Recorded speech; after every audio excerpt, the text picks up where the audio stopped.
여러분 안녕하십니까? 하루 30분 명교육학 명중호입니다. 오늘 2022학년도 교육학 첫 번째 시간이 되겠습니다. 말하자면 이제 본격적인 첫 번째 시간이 되겠는데요. 오늘은 일부 교육과 교육학부터 시작을 하도록 하겠습니다. 자, 제 책의 첫 번째 페이지를 열면 공부하는 여자 아이의 모습이 이렇게 보일 겁니다. 그렇죠? 예. 자, 그래서 머리글이 있고요. 머리글 여러분들 쭉 읽어보시기 바랍니다. 읽어보시기 바라고. 제가 여기에 이제 쭉 써놨습니다. 제 책을 어떻게 이제 구성을 하고 왜 이렇게 집필을 하게 됐는지에 대해서 쭉 써놨고요. 그래서 아마 이제 다른 책하고 어떤 차별화된 지점이 어떤 것들인가 라고 하는 거에 대해서 여러분들한테 설명을 해 놓았습니다. 목차도 좀 더 짜임새 있게 해놨고요. 다른 것보다도 이제 색인을 자세하게 만들어 놨기 때문에 여러분들이 중간중간에 필요한 부분들에 대한 혹은 이제 궁금증이 있는 부분에 대해서 뒤에 색인을 참조하시면 되겠고요. 자, 그래서 이렇게 쭉 나오죠. 그래서 일단은 일부 이제 교육과 교육학에서 어떠한 내용에 대해서 공부를 할지에 대해서 설명을 하도록 하겠습니다. 먼저. 그래서 일부 교육과 교육학은 말하자면 개론에 해당되는 부분이 되겠죠. 교육이라고 하는 게 무엇이고 교육학의 내용은 무엇이고 뭐 그런 부분들에 대해서 설명을 쭉 해놓은 부분입니다. 그래서 오늘 이제 배우게 될 이제 1장 교육의 이해, 그래서 교육의 어원은 무엇이고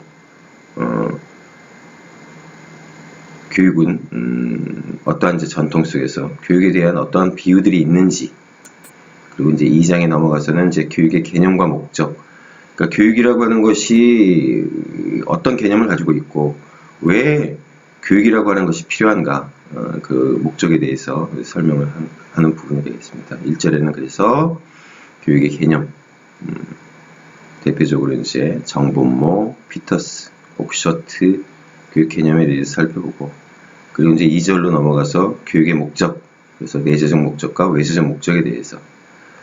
자, 그리고 3장으로 넘어와서 이제 교육의 형태입니다. 교육들이 이제 어떤 교육들이 있는지, 그래서 대표적으로 가정교육, 학교교육, 사회교육. 제일 중요한 것이 바로 이 학교교육이 되겠죠. 그 다음에 이제 2절로 넘어가서 평생교육입니다. 그래서 교육이라고 하는 것이 대부분의 경우에 학교에서 이루어지는 교육을 우리들이 교육이다 라고 이제 보통 정의를 하지만, 이제는 이제 개념들이 많이 바뀌었죠. 그래서 평생에 걸쳐서 이루어지는 것이 바로 교육이다. 그래서 평생 교육의 개념, 특징, 유형, 유사한 개념들, 그리고 평생 교육이 왜 필요한지, 그리고 이제 주요한 이론들에 대해서 살펴보도록 하겠습니다. 그리고 이제 3절로 넘어가서 영재교육. 분명히 이제 뛰어난 학생들이 있습니다. 다른 친구들에 비해서 그게 언어적인 측면이 됐든 수리적인 측면이 됐든 뭐 운동적인 측면이 됐든 아니면 음악이나 미술에 대한 부분이 됐든, 그래서 그러한 친구들을 갖다가 어떻게 교육을 시키고 그것이 왜 필요한지. 그 다음에 이제 다문화 교육입니다.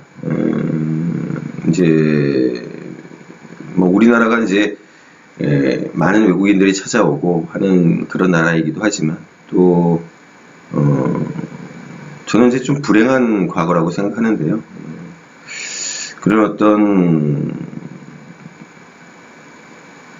상황 속에서 나타나게 된, 어쩔 수 없이 나타나게 된 것이 이제 다문화이고, 그래서 그러한 측면에서 그런 이제 아이들, 또 우리나라에 와서 살게 된 분들을 갖다가 이제 어떻게 교육시켜야 할 것인가, 그분들을 어떻게 받아들여야 할 것인가 라고 하는 측면에서 개념, 다문화 정책, 다문화 교육의 어떠한 목표 속에서 어떤 내용들을 가르쳐야 되는지에 대해서 살펴봅니다. 그리고 이제 4장으로 넘어가서요, 학교와 교사, 그래서 학교 제도, 그리고 교사 살펴보도록 합니다. 자, 1부 교육과 교육학입니다. 그래서 앞서 이제 봤듯이 1장 교육의 이해, 2장 교육의 개념과 목적, 3장 교육의 형태, 4장 학교와 교사, 이렇게 이제 4개의 부분으로 이루어지고 있고요. 자, 1장 교육의 이해부터 살펴보도록 하겠습니다. 우리 책으로 해서 18페이지부터 이제 시작을 합니다. 자, 1장 교육의 이해, 1절 교육의 어원. 첫 번째로 동양의 어원부터 한번 살펴보도록 하죠. 자, 교육에 있어서 교자의 의미가 무엇인가 라고 하는 부분부터 한번 보죠. 교라는 한자를 보면 아이가 세상을 배워가는 중에 옆에 매를 들고 있는 사람, 즉 선생님이 서 있는 모양이 바로 교자라고 하는 겁니다. 그리고 이제 교라고 하는 것은 효, 본받다라고 하는 뜻과 복, 회초리라고도 이제 풀이가 되는데요. 교육의 근본이 효에서 출발한다라고 하는 것을 알 수 있다는 겁니다. 그래서 교라고 하는 것은 윗사람, 선생님이나 부모님이 교육의 주체가 되는 것이고, 아이는 그들을 따르는 객체다 라고 하는 것이 이제 드러난다라고 하는 것이죠. 자, 두 번째로 육의 의미입니다. 육이라고 한자라고 하는 한자를 이제 또 풀어보면 아이와 어머니의 몸의 합성을 하고 하는 거예요. 그래서 어머니가 아이를 출산하는 것을 나타낸다는 것이죠. 그래서 육이라고 하는 것은 어머니의 따뜻한 사랑과 보살핌 속에 아이가 성장하고 발달해 나간다. 바로 그런 뜻이 있다라고 하는 겁니다. 그래서 총체적으로 교육의 의미를 갖다가 이제 살펴보면 동양에서는 바로 교육을 교사의 엄격한 지도 속에 아이가 세상을 배워간다 라고 하는 뜻하고, 아이가 따스한 보살핌 속에서 성장해 나간다, 그런 뜻이 포함된다라고 하는 겁니다. 그래서 교육이라고 하는 것은 성숙한 선생님과 부모님이 미성숙한 아이를 솔선수범으로 가르치고 아이는 그것을 본받고 배우는 활동, 이제 이렇게 설명을 한다는 겁니다. 자, 그렇다면 서양에서는 교육이라고 하는 것을 갖다가 이제 어떻게 바라봤느냐라고 하는 것을 어원을 통해서 한번 보자. 그래서 첫 번째가 이제 페다고지입니다. 페다고지라고 하는 것은 그리스어인 파이다고고스에서 유래한 것으로 파이도스, 아이와 아고고스, 이끌다의 합성어라고 하는 겁니다. 그래서 그리스 시대에서는 이제 귀족 아이들의 교육을 맡았던 교노, 교복, 그러니까 노예라고 하는 겁니다. 근데 이제 이 노예들이 말하자면 뛰어난 노예였던 거죠. 노예라고 하는 것이 이제 우리들이 아시다시피 전쟁 포로가 노예가 되는 경우도 있고요. 아니면은 뭐 여러 가지 가정 환경상 어쩔 수 없이 노예가 되는 경우도 있고, 여러 가지 이제 상황 속에서 노예가 되는데 뛰어난 노예들이 있었겠죠. 바로 그런 뛰어난 노예들한테 아이를 맡긴 겁니다. 그래서 바로 그런 노예들을 페다고지라고 이제 불렀고, 아이들을 학교, 공원, 체육관, 박물관 등으로 이끌고 다니면서 가르치는 데서 유리한 것이 바로 이제 페다고지라고 하고, 우리도 이제 에듀케이션보다 페다고지라고 하는 말을 갖다가 이제 많이들 선호하는데요. 뭔가 있어 보이잖아요. 그죠? 두 번째로 이제 에듀케이션입니다. 라틴어 에듀코, 에듀카레, 에듀세레, 에듀케이션, 에듀카티오에서 이제 유래했고, 바꾸러라고 하는 뜻과 듀코 또는 듀카레, 이런 이끌어내다, draw out, 바로 이제 그 합성어라고 하는 겁니다. 그래서 밖으로 끌어낸다라고 하는 뜻을 가지고 있다라고 하는 거고요. 그래서 에듀세레 또는 에듀케레는 교사나 부모가 아이들을 자신들이 원하는 사람으로 만드는 것이라기보다는 이미 아동이나 자녀가 가지고 있는 잠재 능력을 잘 발현할 수 있도록 도와주는 것입니다. 그래서 부모와 아동, 교사와 학생 간의 수평적인 인간관계가 전제되어 있고 교육에서 교사나 부모보다 아동이나 학생 자신의 역할이 중요하다 라고 하는 겁니다. 그래서 이제 education이라고 하는 용어는 실천상의 교육을 의미할 때 많이 사용이 되는데 독일에서는 이를 에어지움이다 라고 얘기했다라고 하는 겁니다. 자, 그래서 서양에 있어가지고 교육의 의미에 대해서 살펴보면 교육이란 자녀나 아동의 내면에 가지고 있는 잠재 능력과 적성을 잘 발현하도록 이끌어내서 최대한 실현시킨다. 부모나 교사가 자녀나 아동에게 무엇인가를 가르치고 양육하는 일, 또 아동의 잠재 능력이 잘 발현될 수 있도록 도와주는 일, 이러한 두 가지 의미를 지니고 있다라고 하는 겁니다.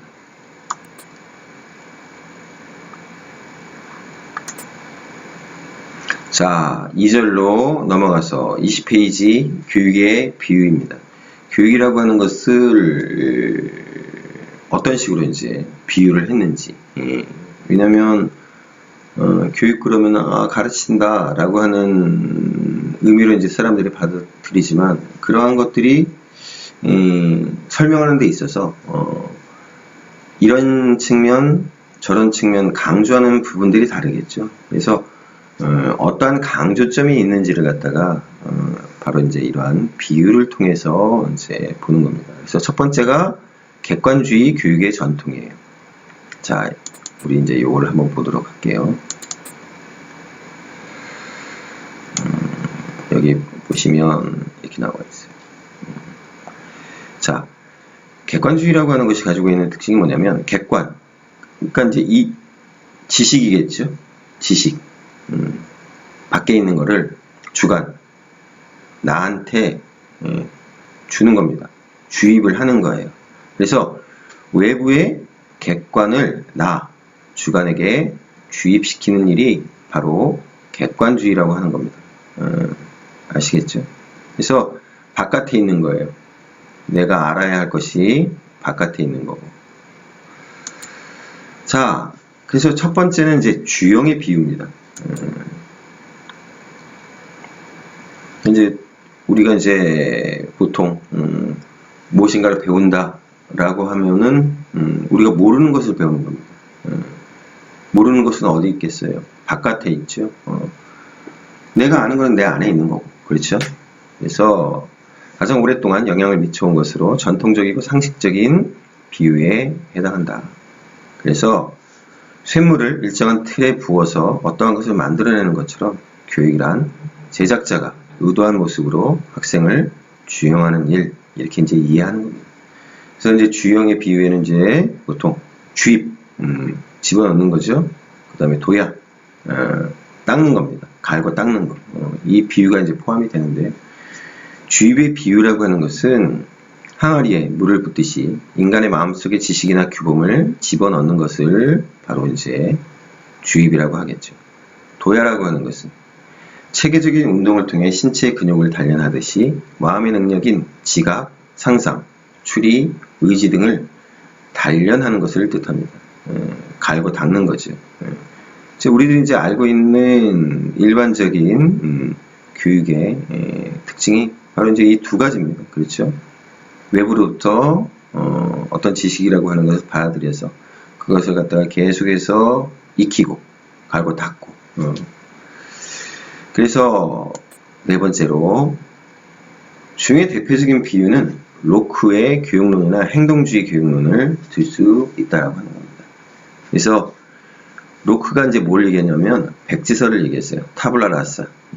로크 자신이 이제 그 타블라 라사를 얘기한 건 아니고요. 로크를 갖다가 이제 비판을 했던 로크가 이제 얘기를 했습니다. 백지에 와서 외부의 어떤 것들이 나라와 이렇게 박혀가지고 어떤 문양을 내겠죠. 그러면 이제 그것을 갖다가 습득하는 것이 이제 교육이라고 얘기를 하니까 말하자면 이 타브라 라사 그 백지에 와가지고 그렇게 어떤 지식이라고 하는 게 와서 박힌다라고 하는 게 말이 되느냐라는 어떤 비판 때문에 나온 것이 이 타브라 라사예요. 교사가 어떤 형태의 틀에 붙느냐에 따라서 아동의 마음이 달라진다. 그러니까 백지에 이제 그려내는 겁니다. 누가 그리겠어요? 선생님이 그리겠죠. 부모님이 그리겠죠. 자, 행동주의 심리학에서는 자극과 반응 이론, SR 이론에 따른 행동 통제로 목표하는 인간을 만들 수 있다. 이렇게 이제 주장을 했어요. 그런데 이제 두 교육관 모두 교육의 과정을 특정 결과를 얻기 위해 기계적인 방식으로 무엇인가를 조작하는 것으로 이제 본다라고 하는 거예요. 누가 조작하는 겁니까? 바깥에서. 선생님이 됐든, 부모가 됐든, 아니면 사회적인 어떤 체계가 됐든.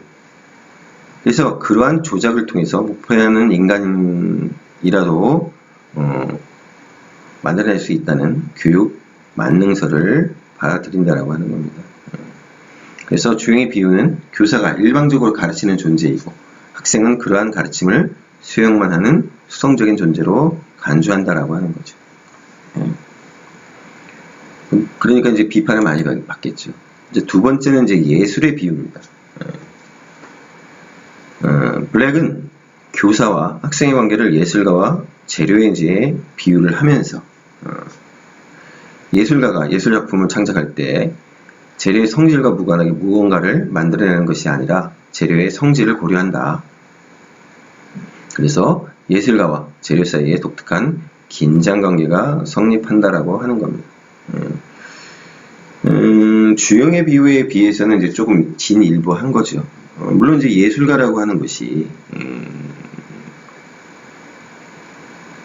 재료를 가지고 뭔가를 갖다 만들어내긴 하는데 그 재료에는 어떤 독특한 성질이 있다.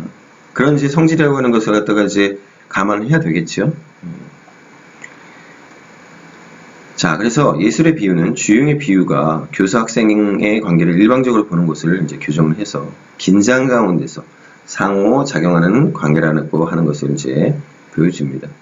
하지만 교사, 예술가하고 학생, 재료의 관계가 이제 대등한 관계가 아니겠죠. 그렇죠. 교사의 역할이 강조될 수밖에 없어요. 그래서 주형 비유의 변형된 형태로 이제 볼 수 있다라고 하는 겁니다. 세 번째가 성년식의 비유예요. 성년식의 비유는 주형과 성장이 교육 내용과 교육 방법의 관련성을 잘못 파악하고 있다는 것에 대한 대안적 비유입니다. 그래서 주형의 비유라고 하는 것은 교육의 내용을 강조한 나머지 교육 방법을 간과한다. 성장의 비유라고 하는 것은 교육 방법을 강조한 나머지 교육 내용을 간과한다 라고 하는 것인데요. 이 첫 번째로 교육 내용을 강조한 나머지 교육 방법을 간과한다 라고 하는 의미부터 한번 살펴보죠. 자, 어떤 의미를 가지느냐. 자, 석고, 쇠물, 그러니까 지식이라고 하는 것을 주입을 하는 겁니다. 어디에? 틀에. 그래서 무슨 내용을 가르치는가에 따라서 아이가 바뀐다. 그러니까 집어넣는 것이 석고인지 쇠물인지 어떤 것이냐에 따라 가지고 아이는 바뀐다는 거예요. 그러다 보니까 어떻게 가르쳐야 하는가를 간과한다라고 하는 거죠. 자, 교육 방법을 강조한 나머지 교육 내용을 간과한다. 이거는 이제 어떤 의미를 가지느냐 이런 겁니다. 방법만 올바르면 아이는 스스로 성장한다. 그렇죠? 성장이라고 하는 것은 스스로 성장을 하는데 방법만 올바르면 그래서 어떻게 가르칠까가 중요하다. 그러다 보니까 무엇을 가르쳐야 하는가를 간과한다. 바로 이제 그런 의미입니다. 자, 바로 이제 피터스라고 하는 사람이 바로 이제 이 성년식의 비유라고 하는 것을 갖다가 이제 얘기를 한 건데요. 교육을 문명화된 삶의 형식, 즉 인류 문화유산에 입문시키는 일로서의 성년식으로 이제 규정을 합니다. 그래서 교육 내용인 인류의 문화유산이 가지고 있는 공적 성격이 강조가 되는 거예요. 그래서 성년식의 비유라고 하는 것은 교육 내용과 교육 방법의 관계가 일방적인 것이 아니라 상호 관련되어 있음을 보여주는 건데, 이 성년식의 비유에 대해서는 이제 바로 뒤에 그 피터스에 대해서 논의할 때 우리들이 자세히 한번 더 살펴보도록 하겠습니다. 자, 두 번째는 이제 구성주의 교육의 전통이에요. 앞서 봤던 거는 객관주의. 객관, 지식이라고 하는 것이 외부로부터 주관, 나한테 주입이 되는 겁니다. 자, 구성주의라고 하는 것은 먼저 한번 보죠. 이런 겁니다.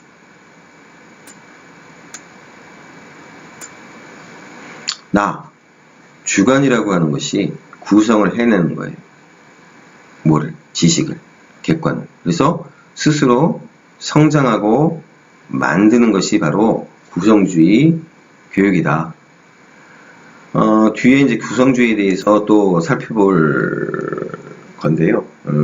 그래서 요새는 객관주의보다는 구성주의라고 하는 것에 대해서 대체로 많은 학자들이 이제 동의를 하죠.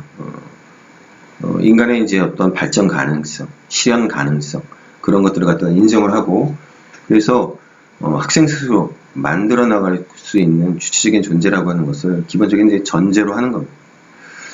그래서 이제 성장의 비유입니다. 주형의 비유에서 발생하는 교육의 권위주의에 대한 반발에서 이제 비롯된 비유이고요. 그래서 식물이 스스로 성장해 나가듯이 교육도 아동이 가진 잠재 가능성을 자연스럽게 실현해 나가는 과정이다, 이렇게 본 거고요.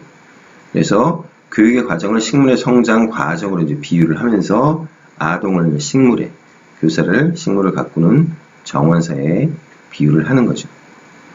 주도적인 역할은 식물에 해당하는 아동 자신이고, 정원사에 해당하는 교사는 식물이 잘 자라날 수 있도록 환경을 조성해주고 도와주는 역할을 해야 하고 그에 그쳐야 한다.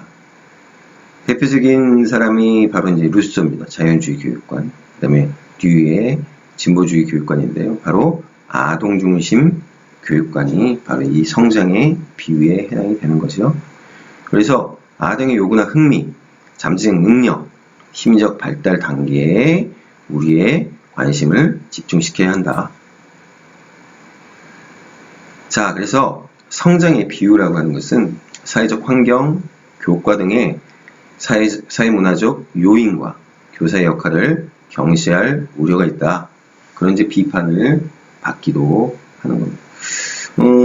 그런 측면이 있죠. 분명히 이제 아이는 잠재성도 있고 가능성도 있긴 하지만 결국은 누군가가 그걸 갖다가 이끌어내야 되는 거예요.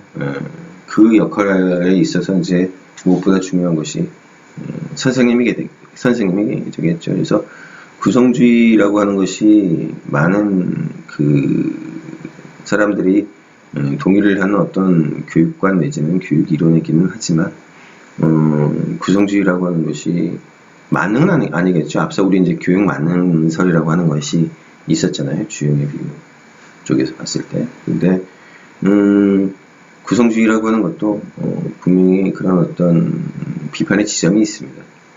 두 번째는 이제 만남의 비유예요. 기존의 주형, 성장, 예술, 성년식에 대한 비유는 공통적으로 교육이 지속적이고 점진적인 과정을 통해서 변화하고 발전하는 것이다. 그런 것을 이제 전제로 하겠죠. 분명히 그랬습니다. 교육이라고 하는 것이 보통 평범한 아이들 대상으로 하는 거기 때문에 가령 영재들 같은 경우에는 뭐 놀랍죠. 보면은 하나를 가르치면 막 100을 알고 그런 아이들이 있고, 가르쳐 주지 않았는데도 어떠한 능력이라고 하는 것을 갖다가 스스로 발현시키기도 하고. 하지만 이제 보통 우리들이 이제 학교에 가가지고 맞닥뜨려야 할 아이들은 10개를 가르쳐주면 9개를 까먹습니다. 10개를 가르쳐주면 11개가 마이너스인 아이들도 있어요.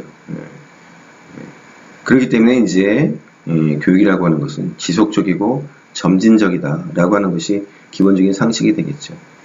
자, 그런데 이 만남의 비유라고 하는 것은 뭐냐면 학생이 어떤 교사나 어떤 동료 학생을 만남으로써 갑자기 변화하는 측면이 있다. 그러니까 급작스러운 어떤 변화라고 하는 것을 비유하는 것이 이 만남의 비유예요. 그래서 교육에서는 우연한 만남에 의해 비약적인 성장이 이루어지는 경우가 있다는 것이고, 만남의 이유는 교사와 학생의 인격적 만남. 여기 이제 보시면 벌로우라고 나오죠. 벌로우라고 하는 학자가 바로 이 인격적 만남이라고 하는 것을 강조를 합니다. 하지만 교육의 일반적인 모습으로 보기 어렵고 비약적이고 갑작스러운 성장을 기대하다 보면 유행주의로 흐를 위험성도 있다라고 하는 것이 바로 이 만남의 비유에 대한 비판이 되겠습니다.